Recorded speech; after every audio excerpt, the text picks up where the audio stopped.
মুখ্যমন্ত্ৰী ডক্টৰ হিমন্ত বিশ্ব শৰ্মাৰ কেবিনেট বৈঠক সংবাদ মাধ্যমক অৱগত কেবিনেট বৈঠকত লোৱা সিদ্ধান্ত আমি পোনপটীয়া সম্প্ৰচাৰলৈ লৈ গৈছো।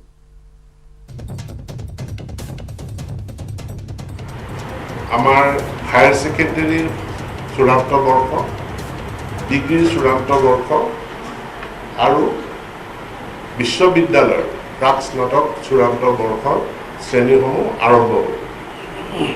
ইয়াৰ কাৰণে সকলো ছাত্ৰ ছাত্ৰী প্ৰথমটো ভেকচিন বাধ্যতামূলক আৰু তেওঁলোকে প্ৰথমটো ভেকচিন লোৱাৰ লগে লগে দ্বিতীয় ভেকচিন লোৱাৰ কাৰণেও নিৰ্দিষ্ট এটা সময়ৰ ভিতৰত নিৰ্দিষ্ট তাৰিখত তেওঁলোকে দ্বিতীয় ভেকচিনটো ল'ব লাগিব আৰু তাৰ কাৰণে তেওঁলোক দায়বদ্ধ থাকিব লাগিব। শিক্ষক কৰ্মচাৰী তেওঁলোকেও ভেকচিনেশ্যন সম্পূৰ্ণ কৰিব লাগিব। হোষ্টেলসমূহ ছাত্ৰাবাস ছাত্ৰীনিবাসসমূহো খুলি দিয়াৰ কাৰণে কেবিনেটে মত পোষণ কৰিছে। তাৰ কাৰণে কিন্তু হোষ্টেলসমূহৰ কাৰণে 2টা ভেকচিন বাধ্যতামূলক, অৰ্থাৎ 2টা ড'জ ভেকচিনৰ 2টা ড'জ তেওঁলোকে ল'ব লাগিব আৰু লোৱাৰ সেই চৰ্ত সাপেক্ষে এই ছাত্ৰাবাসসমূহ বা ছাত্ৰীনিবাসসমূহ খুলিব পাৰি। ইয়াৰ কাৰণে নিৰ্দিষ্ট SOP 31 তাৰিখৰ আগত সম্ভৱতঃ 30 তাৰিখে শিক্ষা বিভাগে জাৰি কৰিব। তো একজেক্ট তাৰিখটো কোন তাৰিখ হ'ব সেইটো শিক্ষা বিভাগে, কিন্তু 5 তাৰিখ স্বাস্থ্য বিভাগে ঘোষণা কৰিব। কিন্তু 5 তাৰিখৰ ভিতৰত সকলোৱে ভেকচিনেশ্যন প্ৰক্ৰিয়াটো আমি অহাকালিৰ পৰা যিহেতু স্বাস্থ্য বিভাগে বিশেষ ভেকচিনেশ্যন শিবিৰ কৰিব, তাৰ জৰিয়তে ভেকচিনেশ্যনৰ প্ৰক্ৰিয়াটো সকলোৱে সম্পূৰ্ণ কৰিব লাগিব। এইটো কেবিনেটৰ আজিৰ তাৰিখত আমাৰ স্কুল কলেজ খোলা সম্পৰ্কীয় বিশেষ ঘোষণা বা সিদ্ধান্ত। ধন্যবাদ।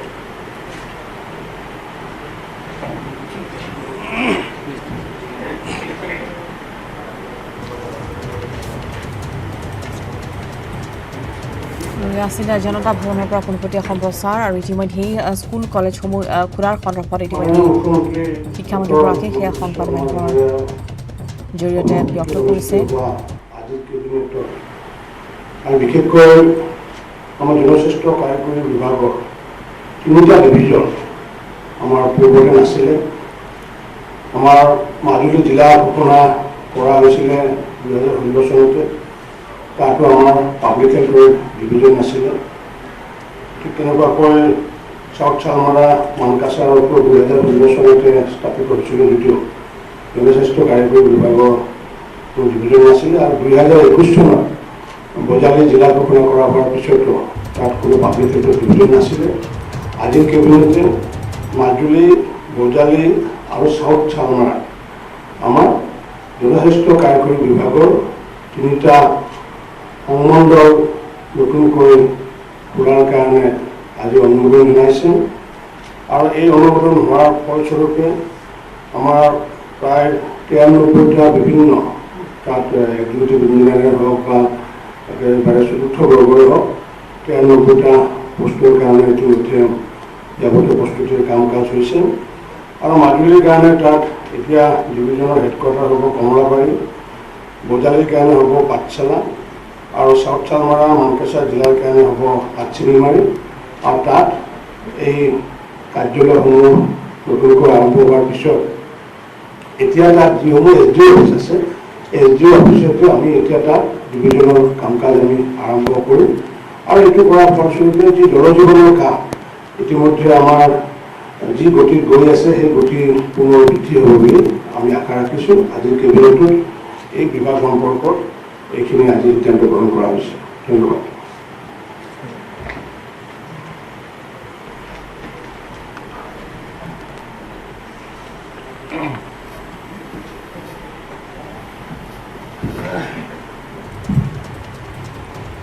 মাননীয় সাংবাদিক বন্ধুসকল, কেবিনেটৰ আনকেইটা লোৱা সিদ্ধান্ত মই আপোনালোকক জনাবলৈ বিচাৰিছোঁ।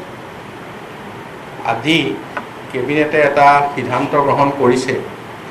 অৰ্জুন ভোগেশ্বৰ বৰুৱাৰ জন্মদিন 3 ছেপ্টেম্বৰ, এই দিনটো ক্ৰীড়া দিৱস হিচাপে চৰকাৰে উদযাপন কৰাৰ সিদ্ধান্ত গ্ৰহণ কৰিছে।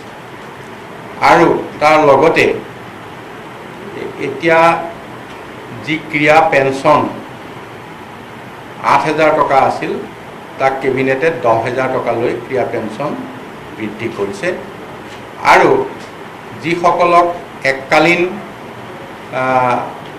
আৰ্থিক সাহায্যৰে সন্মানিত কৰা হ'ব তেখেতসকলৰ কাৰণে 50,000 টকা নিৰ্ধাৰণ কৰিছে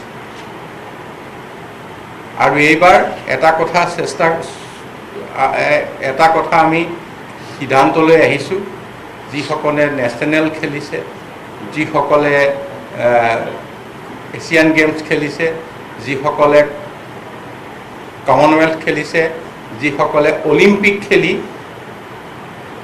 এৱাৰ্ড আনিবলৈ সক্ষম হৈছে তেখেতসকলক এইবাৰ এককালীন সাহায্য বা 10,000 টকা মাহে লাইফ টাইম জীৱনজোৰা যিটো ক্ৰীড়া পেঞ্চনৰে সন্মানিত কৰাৰ কথা চৰকাৰে সিদ্ধান্ত কৰিছে ইয়াৰ পিছতেই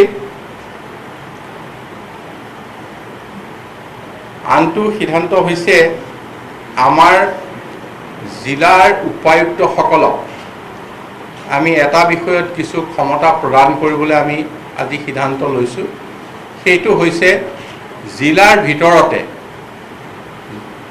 একোটা বিভাগৰ জিলাৰ মুৰব্বীজনৰ সৈতে আলোচনা কৰি উপায়ুক্তই বদলি কৰিব পাৰিব এইটো জিলাৰ ভিতৰত আৰু জিলাৰ সেই বিভাগৰ মুৰব্বীজনৰ লগত আলোচনা কৰি ধৰি লওক মই এটা উদাহৰণ দিছোঁ যে আমাৰ ইয়াত কামৰূপ মেট্ৰত বহুকেইখন ধৰক হস্পিটাল আছে ক'ৰবাত নাৰ্ছ বেছি আছে ডক্টৰ বেছি আছে কম আছে অস্থায়ীভাৱে যিটো ৰেচনিং কৰিব লাগে এইটো জিলা উপায়ুক্তক কৰ্তৃত্ব দিয়া হৈছে কিন্তু এইটো খুব বেছি ওপৰৰ পৰ্যায়লৈ নহয় জুনিয়ৰ ইঞ্জিনিয়াৰ লেভেললৈকে তাৰ তলৰখিনি ওপৰৰ বিষয়াসকল নহয় যে সেই পৰ্যায়ৰ মানে 3rd গ্ৰেডলৈকে ধৰি ল'লোঁ সেইখিনি বিষয়া কৰ্মচাৰীক ৰেচনিং যিটো ক্ষমতা সেই বিভাগৰ লগত সেই বিভাগতে আলোচনা কৰি বিভাগীয় জিলা মুৰব্বীৰ লগত আলোচনা কৰি উপায়ুক্তসকলে এইখিনি বদলি কৰিব পাৰিব পাব্লিক ইণ্টাৰেষ্টৰ ক্ষেত্ৰত মানে ৰাইজৰ কামৰ স্বাৰ্থত তাৰপিছতে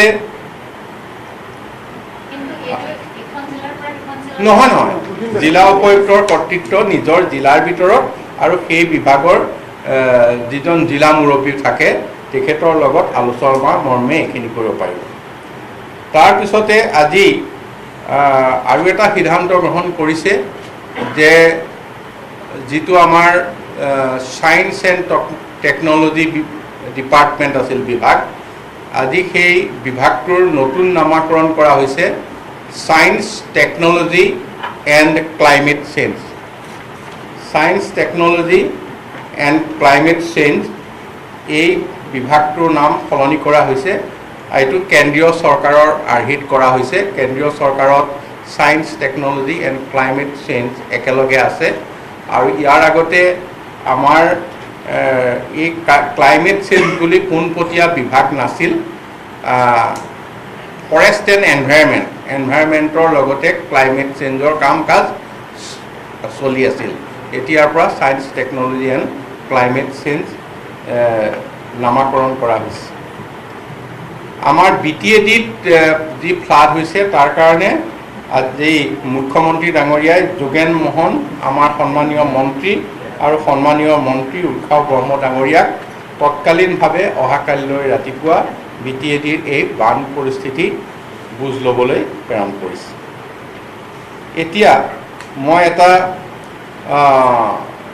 ব্যাপক কিছু পৰিৱৰ্তন হৈছে গড়কাপ্তানি বিভাগত মানে লোক নিৰ্মাণ বিভাগত লোক নিৰ্মাণ বিভাগৰ আমি লোক নিৰ্মাণ বিভাগ বুলিলে তাত আমি PWD ৰোডছ বুজোঁ PWD বিল্ডিং বুজোঁ PWDৰ আকৌ নেশ্যনেল হাইৱে থাকে তাৰে আকৌ ইলেক্ট্ৰিকেলৰো তেওঁলোকৰ এটা আৰু ব্ৰাঞ্চ আছে এতিয়া আমি যিখিনি বিশেষকৈ বিল্ডিঙৰ কামৰ যথেষ্টখিনি দায়িত্ব বৃদ্ধি হোৱাৰ স্বাৰ্থত আজি PWDৰ আগতে মাত্ৰ 5টা চাৰ্কল অফিচ আছিল, SC অফিচ।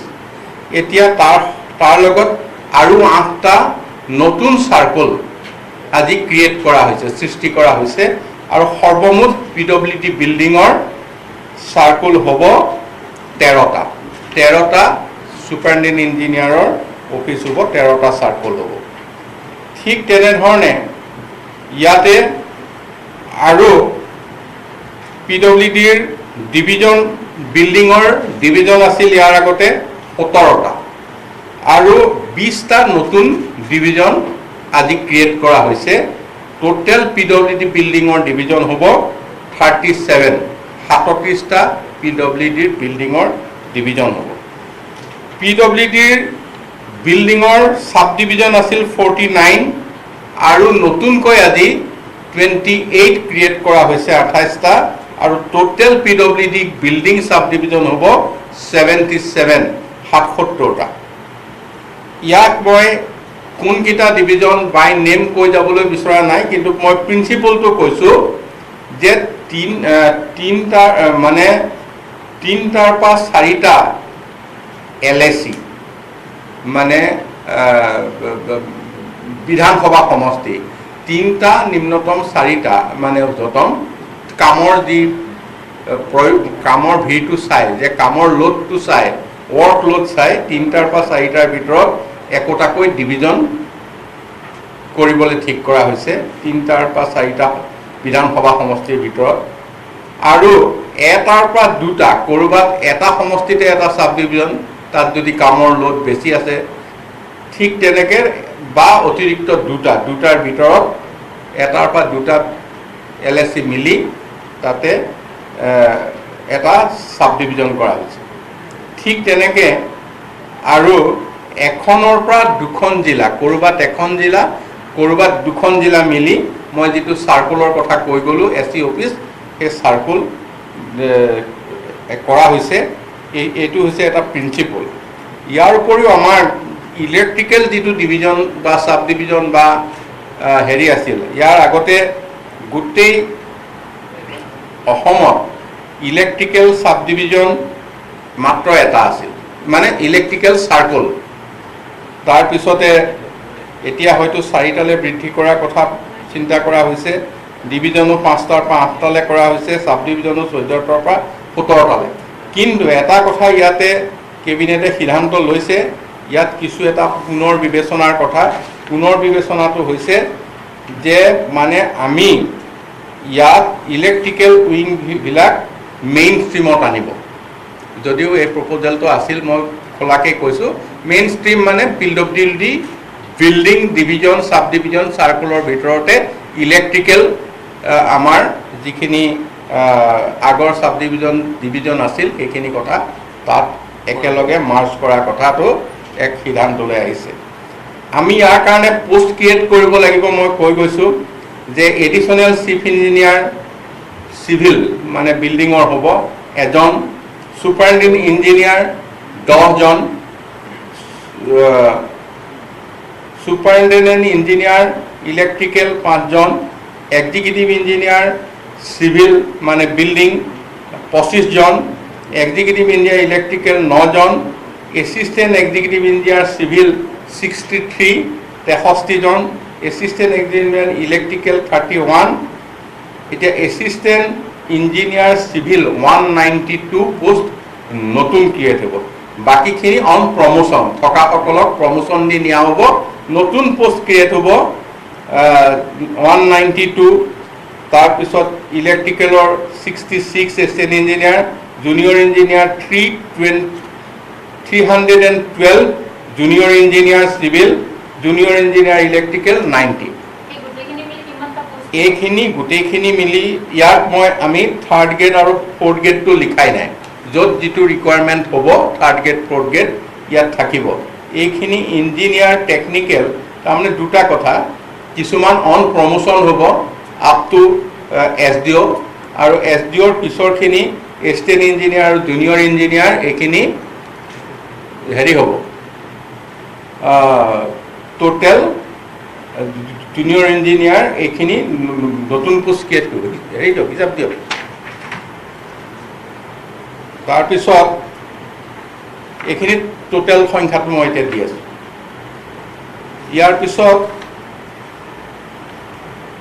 এই গোটেইখিনি গড়কাপ আমাৰ লোক নিৰ্মাণ বিভাগৰ তৰফৰ পৰা আজি কেবিনেটত অনা এই প্ৰস্তাৱ কেবিনেটত আজি গ্ৰহণ কৰিছে আৰু কেবিনেটে এই সিদ্ধান্ত গ্ৰহণ কৰাৰ পিছত এতিয়া বিশেষকৈ অসমৰ বিশেষকৈ গৃহ নিৰ্মাণৰ ক্ষেত্ৰত আপোনালোকে ভালকৈ জানে PWDৰ বাহিৰে PWDক আমাৰ ৰাজ্যখনৰ সকলো বিভাগে নিৰ্মাণ কাৰ্যৰ দায়িত্ব অৰ্পণ কৰে গতিকে আজি মেডিকেল কলেজ হৈ আছে আমাৰ PWD বনাই আছে যদিও স্বাস্থ্য বিভাগৰ শিক্ষা বিভাগৰ ঠিক তেনেধৰণে কিছু বিল্ডিং কৰিব লগা হৈছে সেইখিনি আজি ইউনিভাৰ্চিটি এখন যদি বনাইছে ইউনিভাৰ্চিটিখন বনাইছে PWDয়ে ঠিক তেনেধৰণে কলেজখন বনাইছে PWDয়ে গতিকে PWDৰ যথেষ্ট গৃহ নিৰ্মাণ বিভাগটোৰ কামৰ বোজা বাঢ়ি যোৱা বাবে আজি ইয়াক মানে নতুন নতুন division circle sub division create কৰা হৈছে গতিকে ইয়াক এই সংযোজনে 804টা পোষ্ট কেৱল এই টেকনিকেল পোষ্টতে ক্ৰিয়েট হৈছে আৰু non technical accountant 4th grade 3rd grade যিখিনি এছিষ্টেণ্ট জুনিয়ৰ এছিষ্টেণ্ট এনেকুৱাখিনি ইয়াত